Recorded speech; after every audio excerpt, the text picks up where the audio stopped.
मेरा जन्म सन 1925 में हैदराबाद सिंध के एक संपन्न धार्मिक परिवार में हुआ। माता पिता के भक्ति के संस्कार के प्रभाव से बचपन से ही मुझे भक्ति पूजा का शौक़ था। जब मैं 10 वर्ष की थी तो अचानक मेरे लौकिक पिता का देहांत हुआ, जिससे माताजी अत्यंत दुखी थी। घर में अशांत वातावरण व्यापक था। एक दिन दीदी मनमोहिनी जी की लौकिक माँ क्वीन मदर, जो मेरी चाची लगती थी, हमारे घर माताजी से मिलने आई।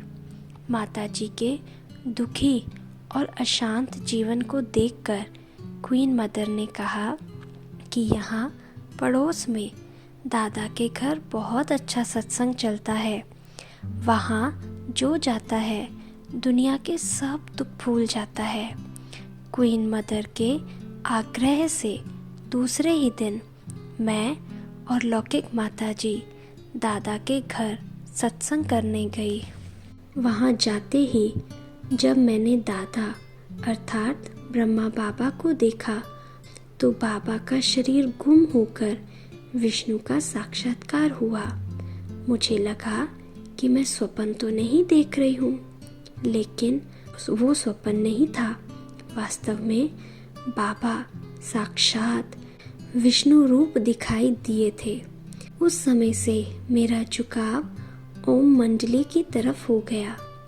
मैं लौकिक पढ़ाई छोड़ना चाहती थी, लेकिन बड़े भाई की तीव्र इच्छा थी कि पढ़ाई में आगे बढ़कर कोई अच्छी डिग्री प्राप्त करूं।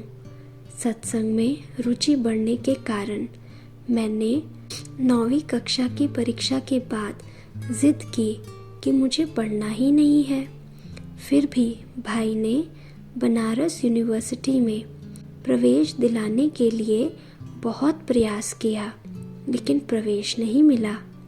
मैं तो खुशी से नाचती थी कि सचमुच मुझे ईश्वर ने मदद की। वैसे मैं पढ़ाई में बहुत होशियार थी, जिससे सदा क्लास में मेरा नंबर आगे रहता था। ईश्वरीय ज्ञान मिलने के बाद मुझे अनुभव होने लगा था कि मैं अभी लौकिक घर की नहीं रही, लेकिन ईश्वर की ही हूँ। कुछ ही समय बाद मैंने अपना जीवन ईश्वरीय सेवा अर्थ अर्पित कर दिया और समर्पित जीवन बिताने लगी। बाबा हम छोटे बच्चों को हर बात बड़े प्यार से सिखाते थे। मुझे याद है कि गलती होने पर भी बाबा ने हमें कभी डांटा नहीं। प्यार के सागर बाबा बड़े प्यार से राजकुमारियों की तरह हमें पालते थे। शिक्षाएं भी बहुत प्यार से समझाते थे, जिन्हें हम दिल से स्वीकार करते थे। मैं सदा अपने पर ध्यान रखती थी कि मुझसे कभी भी ऐसा काम ना हो जो बाबा को पसंद ना हो।